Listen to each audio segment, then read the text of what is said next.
तर मुळात त्या देशांमध्ये जाण्याची गरज होती का आणि त्या देशांमध्ये आपलं म्हणणं मांडण्याची गरज होती का, हा मूळ प्रत्येकाला प्रश्न पडतो. आणि त्यामुळे एवढ्या म्हणजे तुम्ही वेस्टमध्ये गेला, पश्चिम आफ्रिकेमध्ये गेला असेल, पण त्या देशांमध्ये जाऊन एवढा प्रचार करण्याची काय गरज होती?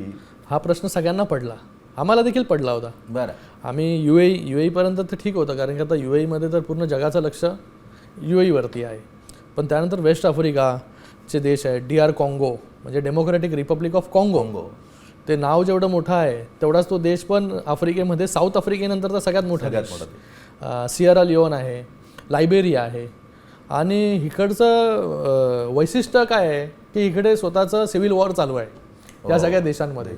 तुम्ही जो प्रश्न विचारला तोच प्रश्न आमच्या एका डेलिगेशनच्या खासदाराने विचारला जेव्हा आम्हाला ब्रीफिंग होती, की ह्या लोकांचे स्वतःचे प्रॉब्लेम्स आहेत, सिव्हिल वॉर चालू आहे, इंटरनल कॉन्फ्लिक्ट चालू आहे, की त्यांना स्वतःचं पडलेलं आहे.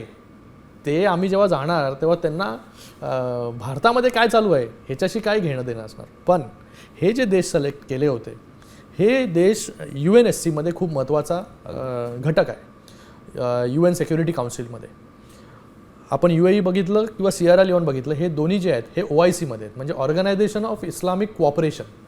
हे जे देशांचा ग्रुप बनलेला आहे हा इस्लामच्या आधारावरती, एका धर्माच्या आधारावरती त्याच्या धर्माच्या देशांना प्रोटेक्ट सेफगार्ड करण्यासाठी हे OIC नेशन्स बनलेत. तर त्याच्यामधले 2 OIC नेशन्स होते, सियरा लिओन आणि UAE, म्हणून ते महत्त्वाचे होते आणि त्यांचा आवाज जो आहे तो UN मध्ये मोठा आहे. त्यानंतर डेमोक्रॅटिक रिपब्लिक ऑफ कॉंगो आणि लायबेरिया हे पुढच्या वर्षापासून UN सिक्युरिटी काउन्सिलमध्ये नॉन परमनंट मेंबर्स होणार आहेत. काल लायबेरियाची सिलेक्शन झालेलं त्याच्यामध्ये. ह्याचा हेतू हा होता भारताचा की जेव्हा टेररिझमवरती पाकिस्तानला आपल्याला एकटं पाडायचं असेल की आयसोलेट करायचं असेल तेव्हा हे सगळे देश आपल्याबरोबर उभे राहिले पाहिजे. छोटे छोटे जरी देश असले तरी हे UN सिक्युरिटी काउन्सिलमध्ये खूप मोठा त्यांचं वर्चस्व असतं. सियरा लिओन तर आफ्रिकन युनियनमध्ये पण त्यांचं वर्चस्व मोठं आहे की ते जे बोलतात ते आफ्रिकन युनियनमधले बाकी देश ऐकत असतात. आणि त्याचबरोबर हे जे डेलिगेशन्स केलं, आमच्या डेलिगेशननी आफ्रिकामधलं वेस्ट आफ्रिकामधले 3 देश कव्हर केले. बाकी जे डेलिगेशन घेतले गेले त्यांनी 4 देश, सेंट्रल आफ्रिका आणि नॉर्थ आफ्रिका. तर मी जे म्हणत होतो तुम्हाला की आफ्रिकन कॉन्टिनेंट हा इटसेल्फ खूप मोठा आहे, तर 7 देश भारताने कॉन्सन्ट्रेट केले.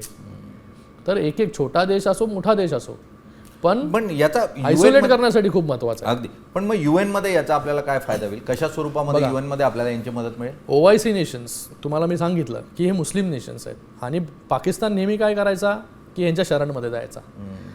मी जे म्हणतोय की धर्माच्या नावावरती टेररिझम जो पसरवण्याचं काम करतात, terrorism in the name of religion should not be accepted, हा मेसेज देण्यासाठी आम्ही गेलो होतो. तर जेव्हा आम्ही UAE मध्ये गेलो, जो OIC नेशन आहे, तिथे आम्ही गेलो आणि तिथे जेव्हा सांगितलं की कशा प्रकारे आसिफ मुनीरनी 7 दिवसा अगोदर स्टेटमेंट केलं की पाकिस्तानमध्ये हिंदू आणि मुस्लिम एकत्र राहू शकत नाही, आणि त्याच्या 7 दिवसानंतर पहलगाममध्ये घटना घडते आणि त्याच्यामध्ये धर्माच्या नावावरती गोळ्या झाडल्या जातात, धर्म विचारून.